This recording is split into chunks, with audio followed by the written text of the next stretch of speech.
Well, last week we tried to get a flavor of this subject of entrepreneurship and using examples of people that I have been fortunate enough to know or study about. And we talked a bit about Sam Walton. We talked about the founding of Walmart. We talked a little bit about another man by the name, who was a professor, John Sperling, who founded the University of Phoenix, which from a financial point of view is known as the Apollo Group. And I mentioned that that's a fascinating business because it's a company that is really, it's an entrepreneurial innovation in the field of higher education. And it is now the largest university in the world with over 300,000 students. It has this incredible market valuation of about $9 billion. And because of those resources, it will put enormous pressure on ordinary schools in the future. And we talked about this in the context of why a school like Loyola has a great future, providing it continues to innovate and think about how it creates value for students in the future. And that doesn't mean doing everything like we've done in the past. Before we get to the Bravo example, I want to talk to you a minute about my very favorite example of entrepreneurship. It goes back to this happened when I was a kid, and so it's a long time ago from your perspective. But the history and the development of the American food supermarket, which is now a worldwide phenomenon, the supermarket, is a wonderful case study, I think. For example, the discount department store, which we talked about last time, could have never happened had this not happened first and foremost in the food business. And that took place in the 1930s. The man that is given the most credit for the invention of the supermarket was a man by the name of Michael Joseph Cullen, and he worked for a large food chain, which was the Kroger Company, which is headquartered in Cincinnati, Ohio. And Michael Cullen was an employee of Kroger. Actually, he ran one of their regional warehouses because the food chain, which preceded the supermarket, actually evolved in about a 30-year period from about 1900 to about 1930. It didn't go away in 1930, but it was 1900 and 1930 with this rapid development of chain stores. Stores that were sort of identical to one another, very efficient, very disciplined, and very low price compared to the old-fashioned family-run grocery store. To give you an idea how fast that phenomenon grew, between 1900 and 1930, the A&P company went from a handful of stores, less than a dozen, to 11,800 stores. That's how rapidly the chain store movement took place in the early part of the 20th century. And everybody was very convinced that chain stores were wonderful. They were all, the formula was very well developed. It was going to go on forever. And then this guy, Cullen, who was a warehouse manager for Kroger, and Kroger was a vertically integrated company. That is to say, it was large enough to operate its own wholesale distribution. And so they had a series of warehouses around the country which really took care of most of their needs as opposed to the old-fashioned family-run wholesale business, which there were many, many in almost every city. There were about half a dozen of them in New Orleans, city the size of New Orleans, there were about half a dozen wholesalers, and they were sort of family-run. And by the way, we still have some family-run wholesale businesses which serve independent convenience stores, and there's a company in town by the name of Conco, C-O-N-C-O, which is a family-run wholesale distribution business of which actually we are customers in the Walmart version of the Voodoo Barbecue, which is called Bambula's. And we're customers of this company, Conco, and it's a family-run wholesale business, but it's evolved over time so that it mostly serves the institutional food trade. That is to say, restaurants and hotels. No doubt it might serve Loyola and Tulane next door, but it's not big in serving independent grocery stores because they're all gone, and even the chain stores are pretty well gone, except for a certain kind of a chain, which is the convenience store, the 7-Eleven type of thing. Anyway, out in Illinois, Herron, Illinois, there was a one of these warehouses that Kroger operated, and they bought from the various manufacturers, the large manufacturers, and they bought and they warehoused here, and then they redistributed to their retail stores in that particular area. And they actually performed most of the same functions as the independent wholesaler, but they did it in a vertically integrated way. Now, why would they do that? Anyone want to take a guess? Why would they operate, when there are all these other people out here doing it, why would they want to do it themselves? Well, it's really a question. Go ahead. You think they can do it better? You see, they had a disciplined assortment. They knew what their assortment was going to be at the retail level. Now let's just say that was about 3,000 SKUs. Does anybody know what SKU stands for in retailing? What's barcode? The barcode is a technical way of recording an SKU. It stands for stock keeping unit, SKU, stock keeping unit. So they had about 3,000 SKUs. Now, if you took a look at the independent grocery business here, and let's just say that there are 10 of these independent groceries in a market like New Orleans back in the 1930s and 1800s, but let's just take 10. Unfortunately, the guy over here, he likes this brand, this guy likes this brand, this one is prejudiced on this, and so in order to serve these needs of these independents, you probably had to have 10,000 units because they all had their own idea up here as to what they wanted. And not only that, they all maybe paid late, many of them did anyway, and they took up a lot of time with the salesmen. There were no salesmen over here because the 3,000 units was locked in. They knew what they were going to merchandise at the retail level, and so there was no need for a salesman. The retail store manager got on the phone in those days, got on the phone, called up here, said, I need 6 cases of this, 3 cases of this, 4 cases of this, and then the delivery came on Thursday, or whatever the appointed day was, Wednesday or Thursday. And so it was, in fact, a more efficient system. It was more disciplined and it cut costs. So anyway, this guy Cullen was the manager here, and then all of a sudden we had the Great Depression. It started in October of 1929, and by the year 1931, this depression had hit this country very, very hard. About that time, about a third of our working nation was out of work. It was a calamity. The banks closed. People lost many people lost everything. It was sort of like Hurricane Katrina on a national scale, and it was a really awful experience. By the time it was all over, it was, as you know, it was called the Great Depression. So the problem that this guy had up here, this guy Cullen, is that he was getting resistance on the part of the stores to take the merchandise out of the warehouse down to the store level. And he was having a problem with a cluttered up inventory. Because the guy down here said, look, I don't need another case of olives. I can't sell the case of olives I got now.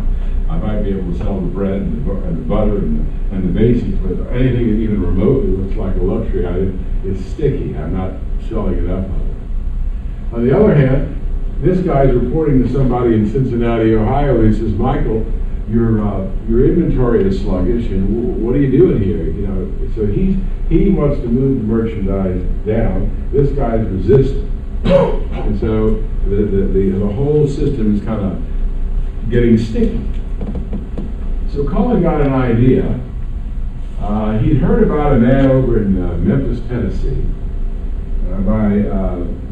by the name of Clarence Saunders, who had created the first self-service store. It was called a Piggly Wiggly. And you'd go in through a turnstile, and once you got in, you couldn't get out until you went through every aisle. And you finally got out the other end, and it was the first sort of chain store that was self-service. And so what Cullen decided he would do is that he would take all the slow-moving merchandise that was cluttering up his warehouse, and he would section it. He actually sectioned it off with chicken wire, and then he put all the merchandise on top of orange crates and things like that. And he put an ad in the newspaper and said, if you want to come here on Saturday morning, you can buy all the following items at wholesale cost. And lo and behold, he opens the doors on Saturday morning, and there's just a mob of people coming to buy these items. And they just clean him out. And in 3 or 4 hours, there's nothing left. He got the idea, he got to thinking about this. And he got to thinking about what happened. He already had an adding machine on the table at the front, checking people out. And people were very content to go in there and grab the stuff and put it in some kind of a basket or something and bring it here and check it out. And he got to think that perhaps the future of food retailing should be in large warehouse kind of stores, and that they could be very efficient. And he would he would put everything under one roof. He would put dry groceries, he would put bakery, he would put some cleaning supplies. In other words, as we now take for granted, this kind of supermarket assortment. And he drew up a whole plan, and he sent this to Cincinnati, to his boss, who was the vice president of operations of the company. And he said, you know, I would really like to experiment on behalf of the company with this large surface store. And I'm going to do self-service and checkout, and here's how it's going to work, and here's how much volume I can do, and here's what my operating expenses will be. And I think that this could be very appealing to the market. And what I'm going to tell you is a true story. It's fully documented in a book called The Supermarket. And so he sent this to Cincinnati, and he got a polite letter back from this guy, the head of operations, saying, "Dear Michael, thank you very much for your interest in doing things new and better and so forth. However, we can't do this. We've spent all of our time developing all these stores. We put them in 100% locations. They're all in great corner locations. And not only that, our customer, when walks in, that customer wants service. They don't want to help themselves. They expect to be waited on. And not only that, we just finished a brand new clerk training program. We spent a lot of money on this clerk training program. And what would we do with the clerk training program if we didn't have any clerks? Now, that's a very interesting thing there, because you see, in business, maybe not only business, maybe universities and maybe all organized your system. One of the real challenges in a period of change is to avoid doing better, something you shouldn't be doing at all. One of the great challenges is to always, as life changes, and it's changing at a faster and faster rate, is to avoid doing better, something you shouldn't be doing at all. So, as you'll see in a minute how the way this evolved, the quick training program became obsolete because people were very, very content to buy things like Del Monte peaches and Hunt's ketchup and national branded merchandise on their own and put them in some kind of basket before the shopping cart, I might mention. Anyway, Cullen got turned down, but he couldn't. He was kind of possessed with this idea. So on his own time, on his vacation, he went to Cincinnati in a hope that he could see Mr. William H. Albers, who was the president of the Kroger Company. It's very large at the time, the second largest food business in the country, behind what was then the largest, which was the great Atlantic and Pacific Tea Company called A&P for short. Anyway, apparently someone had tipped off Mr. Albers that this guy was kind of kooky, and you really don't waste your time on him. He never did get to see the guy, but he did get to see his boss, and they ended up in a very interesting argument. Matter of fact, it ended in a fist fight. And they picked up the guy and they threw him out on the street. And a masterpiece of understatement, he says, I quit. He went back, he was from New York. He went back to Jamaica, New York, right outside of New York City. And in an old closed down automotive repair facility, he opened up King Cullen, the Price Crusher Market. That was the name of the business. He hooked up with an old friend of his who was a wholesale grocer who agreed to sell to him at a very special deal. And the fixtures were ginger ale cases and orange crates. And it was very, very crude. And they had the table in the front with the adding machine. And that's the way it started. But anyway, to greatly condense the story, in a matter of days, the word got out that this guy had this fantastic deal. Prices were wonderful. And remember, the Depression was at its height. Okay, this was by 1932. The Depression was going on. People were out of work. People didn't have any money. They had to really make spread things out to make ends meet. Anyway, by the end of the first week, the place was so chaotic I had to call in the New York police to keep order in the place. And so this was the beginning of this thing, and it just grew and grew and grew. And then a couple of young guys over in New Jersey heard about it. They were very young men. They were both 24 years old at the time. Their names were Otis and Dawson. They came over and they saw what Cullen was doing. They talked to him about it. And they went back to New Jersey, and in a closed down automotive factory, component factory, they opened up the first Big Bear. And the reason they called it the Big Bear because they actually had a live bear. And they trained the bear to go down through the aisles putting groceries in the basket. Now the bear wasn't, the bear wasn't loose when people were in there. The bear was in a cage. But that's the Big Bear. And they actually, the idea implied was, well, if this bear can do it, why can't people do it? See? But even the Big Bear itself was part of the showmanship. Retailing is part of showmanship. Restaurants are part of showmanship. Maybe everything in a sense. Maybe religious services are part of showmanship in a sense. So I don't know that you could ever really fully appreciate the psychology of the success story without maybe remembering again about the Depression, remembering the old saying that people should go to the museum, but they don't, they'd rather go to the circus.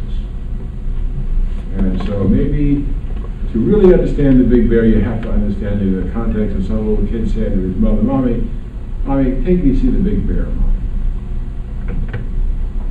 So the fellow by the name of Wayne Brown in Columbus, Ohio, he worked for the A&P company. He was a warehouse manager like Cullen, working for A&P in Columbus, Ohio.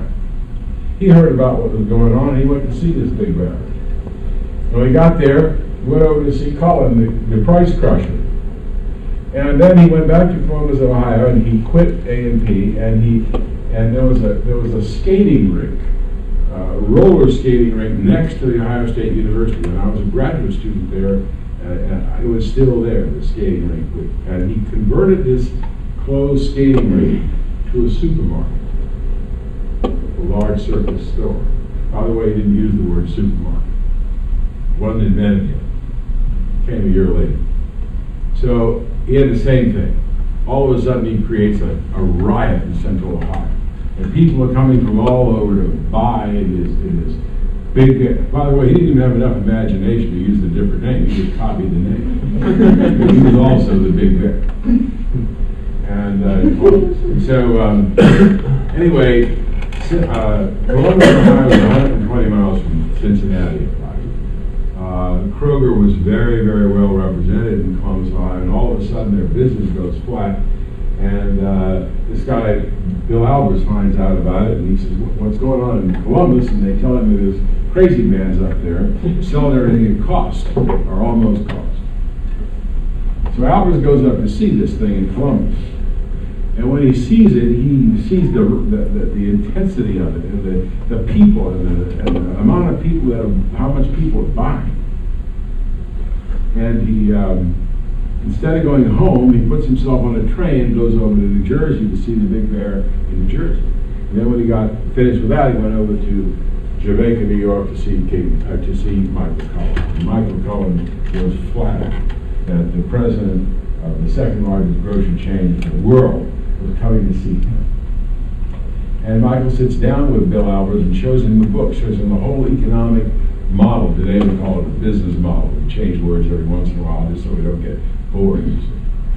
So anyway, the business model is very, very different. Expenses are much lower with self-service, central checkout. We don't give all this service. We don't give credit, et cetera, et cetera. So remember we talked last time of the difference between the asset sheet of a jewelry store and a supermarket. Well, so this is where it all started, on this limited service in a sense. So Albers goes back. Albers is convinced that the future of retailing is going to change. So he goes back to Kroger, and he recommends to the board of directors of the Kroger company that they open supermarkets. At which time the board of directors said to Mr. Albers that maybe he should take an extended leave of absence. He was cracking up under the strain of the depression, and that really we had a wonderful deal here. We had all these stores. They were all on these corners. We trained our people to call our customers by name. We waited on them. We gave them service. And besides, we had this new clerk training program. And what would we do with the clerk training program if we didn't have any clerks? I'm kind of joking a little bit. Anyway, Albers is president of the company, married to the family that owned the Kroger company. He resigns as president. And down the street from Kroger number 1, he opens up something called Albers Supermarket. And he is the man that invented the term supermarket in 1934. And the first week he did 10 times the business at Kroger number 1. The second week, 20 times the business at Kroger number 1. And after he really got going, he was doing more business in a week than the Kroger store was doing in a year. And that is the revolution that took place in the early 1930s in the food business. And that revolution was then repeated in the 1950s in the general merchandise business. And so that is the background of it all. Large surface stores, many items under one roof. Now think about part of the economic model. Because if you've got 10,000 items under one roof instead of 3,000, and all of a sudden you decide this week you want to sell butter, which is a very, very important popular item, or coffee, or sugar, or something like that. If you want to sell it at a very, very small margin, or maybe no margin, you can do it a lot easier than if you are what? A dairy store, where butter is 40% of your business. How do you possibly discount butter when it's 40% of your business? So Cullen coined a phrase for this. He called it an island of loss in a sea of profit. So one of the things that changed in the economic model was the very fact that the large surface store with the largest assortment allowed you to have much more flexibility in terms of promotion. Price promotion is to this very day a very important dimension of business. Now, the reason I tell you the story is not so much for the vignette, but this is the important thing. The supermarket emerged in the 1930s because it had to emerge in the 1930s. Yes, these innovators should be given a lot of credit. They were risk takers, they had a lot of guts, they had a lot of imagination, they probably worked 7 days a week. All the things that you could imagine about, or you may have read about entrepreneurship and what's involved. And I would suspect that what I'm going to tell you now, Michael Cullen, if he understood it at all, he understood it instinctively and intuitively, rather than from the point of view of analytical thinking. The reason the supermarket had to emerge in the early 1930s is because there were so many fundamental environmental factors that allowed it to happen. World War I took place between 1914 and 1918, but the United States was involved from 1917 to 1918. And we had several million GIs in Europe. We had to find a way to feed these GIs in a very efficient, effective way during the war, and out of that came small containerization. And small containerization was the basis for being transferred to the consumer business in the 1920s. And so in the 1920s, as things changed, people began to buy things like pickles, not from a pickle barrel, but from a pickle jar. They started buying things, they bought crackers not from a cracker barrel, but from a package.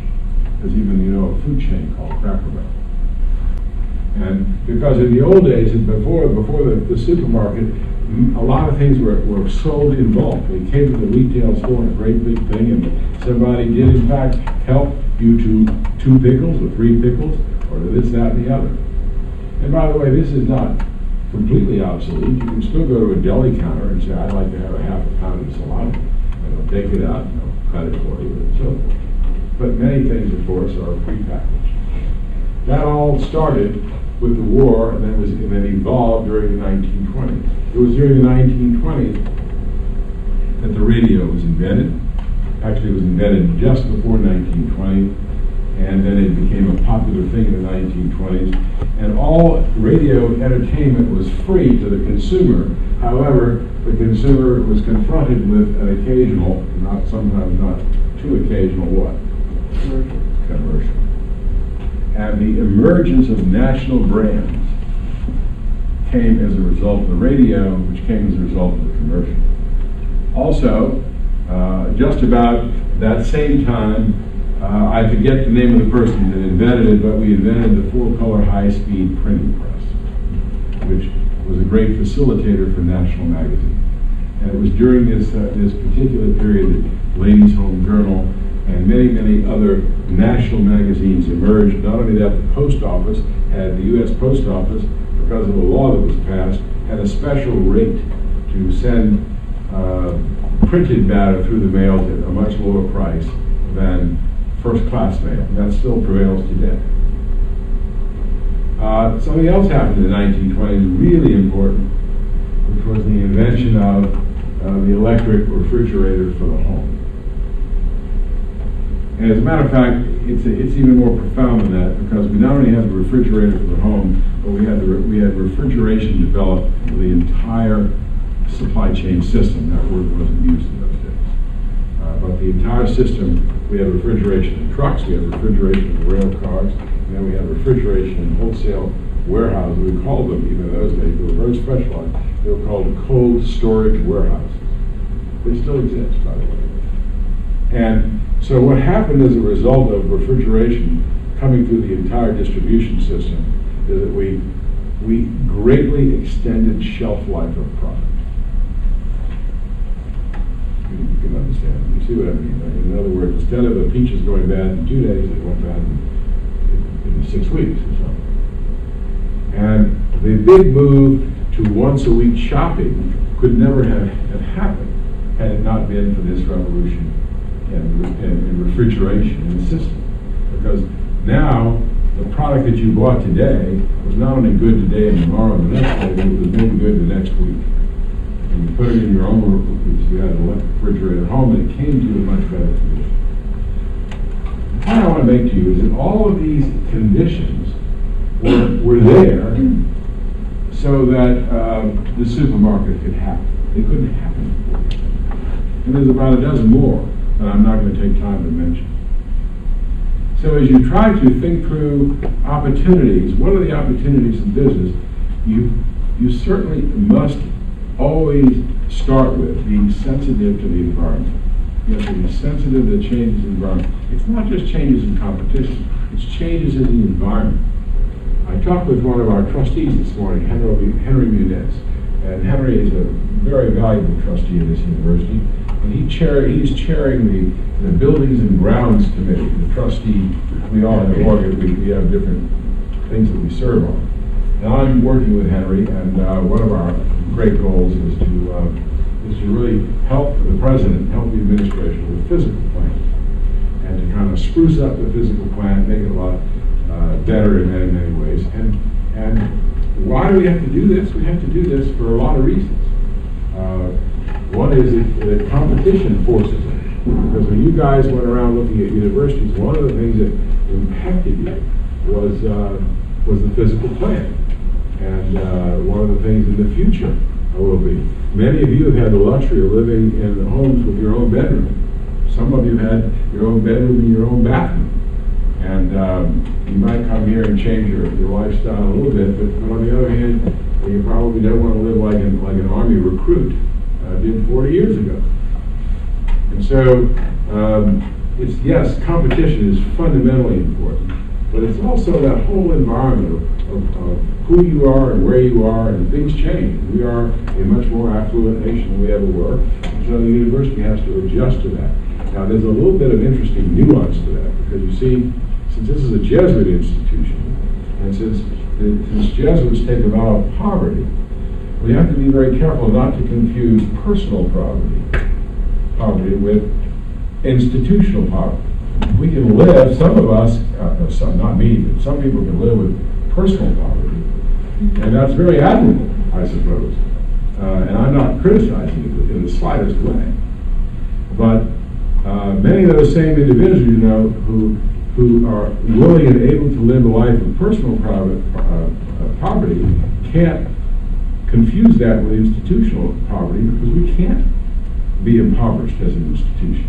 Because we won't have the right computer systems, we won't have the right data banks, and we won't have the right athletic facilities, we won't have things that would then make it interesting to be here. And so that's an interesting point. And I think there's a lot of times, I'm told that this is a confusing issue around here sometimes, because the university must be interested in wealth. And if that word bothers, then we just call it assets. Same thing, but, okay. Now,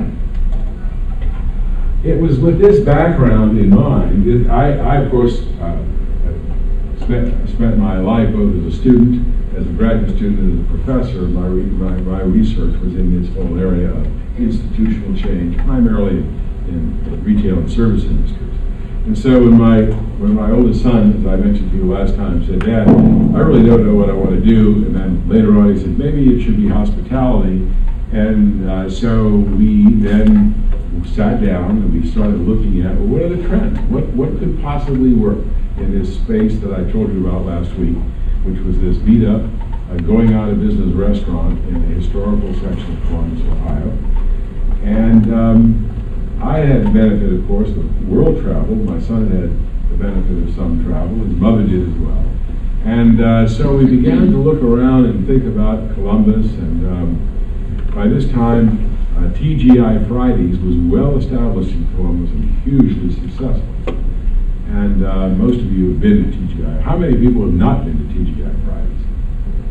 One person. Are you from another country? No. Just from another planet? From Texas. Anyway, it's a very, very popular priced and very popular sort of restaurant chain, originally driven certainly by burgers and casual food in a casual atmosphere. But in certain larger cities like New York, San Francisco, Chicago, there's a kind of restaurant bar that had become very famous by a company in New York called 21 Club. 21 Club in New York in the period prior to the elimination of Prohibition was a speakeasy. Everybody know what a speakeasy is? I gotta always remember the age group that I'm working with. What is a speakeasy? No? Want to guess? It's a place where people would go buy alcohol, kind of like undercover during Prohibition. Actually, it was more of a place to go drinking. Right. It was a bar. It was a bar with food. Okay. Now it was illegal, but that was the Prohibition era, which took place from about 1918. I forget the dates. Do you remember? 1918. About 1918 to 1926 or something. It was an awful period in America. And anyway, it didn't work. It didn't work at all because people just were simply unwilling to totally give up alcohol. So a speakeasy was behind a closed door with a little peephole, and you had to be known in order to get in. And every once in a while they were raided, so there were special rooms behind doors that didn't work, were not even real doors, and so you could all get back there, and the police would come in, and probably they were bribed largely. I mean, the whole thing was a mess. But coming out of this speakeasy era was this very famous bar and restaurant called 21 Club. Still there today, very, very successful, hugely successful restaurant. Now very sophisticated, but anyway, it was casual. It was elegant and casual at the same time. They had wooden floors, wooden bar top, low ceiling, checkered tablecloths, not ordinary, but a little bit nicer than that. With excellent food, excellent service, and if you were known, if you were a patron, or you were treated extremely well. And this particular format, which at the time was kind of revolutionary, because in those days, if you go back to the area we're talking about, good restaurants tended to be formal. And by the way, we still have some of those in New Orleans, more than New Orleans than anywhere else. That is, the waiters wear tuxedos, they wear black ties and white shirts, a little bit bow from the waist. We have some of that down here in New Orleans because we're very slow to change down here. And there's a certain charm about that, by the way. But the speakeasy was in contrast to the typical, quote, elegant restaurant. The elegant restaurant was a white tablecloth restaurant in those days. And the elegant restaurant had beautiful crystal and polished silver and fancy china. Well, 21 didn't have that. They had nice things, but it was much more casual. And in a sense, it set the tone for something which then took over New York on 1st Street, 2nd Street, and 3rd Avenue, 1st, 2nd, 3rd Avenue. And I guess you just have to kind of call them New York saloons with great food. And there were a whole bunch of them. I don't want to mention the names so much, but it's not important, but there were just lots of them. Some of them are still there, like the Palm, P-A-L-M, very famous steakhouse, steak and lobster house. Again, ordinary floors, ordinary tables, ordinary environment, but great, great lobsters, great, great steaks, great wine list, and very expensive now. The trend, there was a trend, and it continues to this day. There's a trend away from the old-fashioned, elegant, super, let's say, stiff and formal restaurant to casual today. Today it is so casual that I went to Commander's Palace 2 nights ago because they had just opened, and the family, I know the family well, and so we went there to support the family in this restaurant, and lo and behold, half of the restaurant, this is the most famous restaurant in New Orleans, one of the 10 most famous restaurants in the United States, clearly, and half the people there on Monday night were there without a tie, in Commander's Palace. Beautiful restaurant. They just spent $5 million doing over the restaurant. Elegant, beautiful, wonderful, but the customer today, they just don't want to be formal. And they just don't want to be formal. And so that trend, we spotted that trend 25 years ago when we opened the first restaurant. And we said, what Columbus needs is an informal restaurant, one that has the wooden floors, looks like it's been there 100 years, but good food and good service. And as I mentioned, we did in fact start that 25 years ago. It's still there today, called Lindy's, L-I-N-D-E-Y', and that was what got the family going into the restaurant.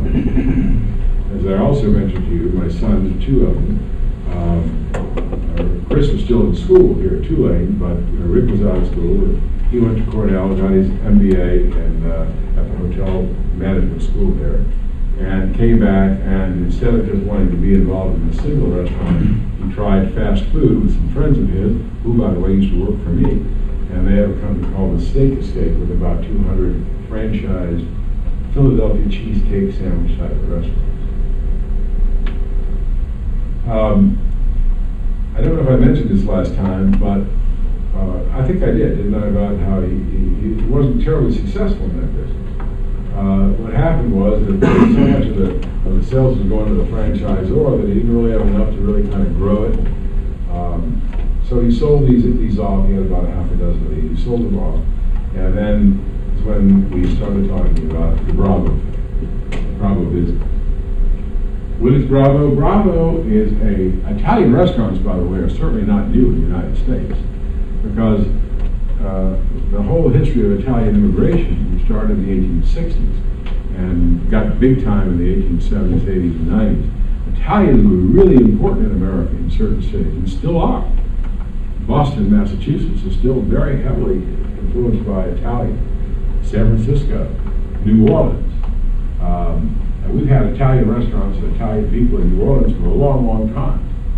But most of the Italian immigrants came from Sicily and from southern Italy, Naples and southern Italy. And by the way, as they moved through the matriculation of becoming Americans, it wasn't easy because there was a lot of social prejudice and everything else. And so they sort of stereotype about Italy and the stereotype about Italian food and Italian people was derived from these happy-go-lucky southern Italians who did not have any money, didn't have a lot of money. They were really, a lot of them were peasant stock. And they came here, and what did they do? They had meatballs and spaghetti and bushaluna and all the kind of stuff that was a part of that life. But then what happened to it in America was very interesting, because as they became more affluent in America, instead of having a tomato sauce with a little bit of meat in it, we had meatballs. And then by the 1920s, the meatballs got bigger. And by the 1940s, they got bigger still. And so that if you look at it, and today, if an Italian comes to an Italian restaurant in New Orleans, the old-fashioned kind, they're appalled by what they see, because this is not Italian food. It's not subtle like this, and it's heavy. It's big meatballs and lots of meat sauce. If a half a pound is good, a pound is better. And so this food became very stereotyped, very heavy, and it had its own style. But then there's another part of Italy, which is the main part of Italy, which is called, roughly, northern Italy, going from Rome up. And the people that live in northern Italy are typically better educated, more affluent. Really, in effect, many of them think of themselves as quote-unquote Romans, even today. And there is, even today, a Roman nobility, even though it is not official because Italy is a republic. But even today, when the Pope goes out somewhere into a formal thing, there's a guy on this side in a cutaway coat, and a guy on this side, and they're both Italian princes. To this day. And so there is, as you get from Rome north, they view themselves very differently than the Southerners. Matter of fact, they look down on the Southerners. It's sort of rather interesting. And they certainly look down on the Southern cuisine because they think they have a much more refined cuisine, which kind of probably is true. It certainly is different. And the word Tuscan cuisine comes from this marvelous part of Italy, which is above Rome and below Florence, Tuscany, which is a remarkable kind of cooking. Also, there's pasta involved, of course, there's sauces involved, but it's a subtle and elegant cuisine. And so when we decided to do this Bravo thing, what we decided was that the world didn't need, Columbus, Ohio didn't need another old-fashioned Italian restaurant serving meatballs together. And what was really needed was a kind of restaurant that would deliver a cuisine which is really very, truly Italian, authentic Italian from the Tuscan region. And so, as I mentioned to you, this company was started 14 years ago now, and there was a single store in Columbus, Ohio. It was done in another takeover. As a matter of fact, my oldest son, Rick, says, you know, for the first 7 years we bottom fished, which meant what he really meant was we took over somebody else's failure. And that was very important in terms of the growth and momentum of the company. Because we didn't go out in those days and spend $3 million on a restaurant. The first restaurant, the whole refurbishing cost of it, which was a takeover, the whole refurbishing cost was $500,000. And the building itself was purchased for $800,000. And as you will recall from last time, you don't have to own a building to own a business. So that was the beginning.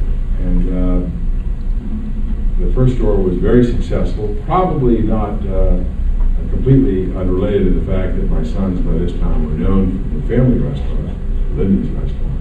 So people were willing to give them a chance to try it, and they really liked it. And so the second one was opened in Dayton, Ohio, about a year later, and it was also a takeover. And there's some funny stories to tell about that. And Chris probably will tell them on October 18th when he comes to New Orleans about how they didn't have enough money to put a new roof on it. So they went to Home Depot and they got something like 105-gallon buckets of that tar stuff. They bought some old mops, not old, but they bought mops, and then they went downtown to the casual labor pool and recruited 10 guys. And so here, both of my sons are up there with the 10 guys slumping their stuff, you know, on the roof because they didn't have $60,000 for the new roof. And Chris has 100 stories to tell like that. Some of them are all frightful. One day they turned over a bobcat and almost took his leg off. But that's all part of the game. You start with, you don't have a lot of money, and so you start, and you cut corners. You have to do things yourself. You have to do them in different ways. And the company was, it turned out to be enormously successful, and it was sold this summer with 55 units, about 220 million in sales at that time. The run rate's going higher every month because they open more and more stores. And the valuation that was put on the company by the professionals was $172 million. Now that doesn't mean that the family walked away with $172 million, because the first thing you do is you have to take out whatever debt. The valuation was $172 million. That doesn't mean you get it all. You have to subtract the debt. In that particular case, that was really about $22 million, so that brings you down to $150 million. And then, typically in deals like this, there are known as holdbacks. In other words, 12 million of the valuation is based on profits, how the profit comes in this year. And so that money may be anywhere from 0 to 12 million, as it looks based upon what we see now.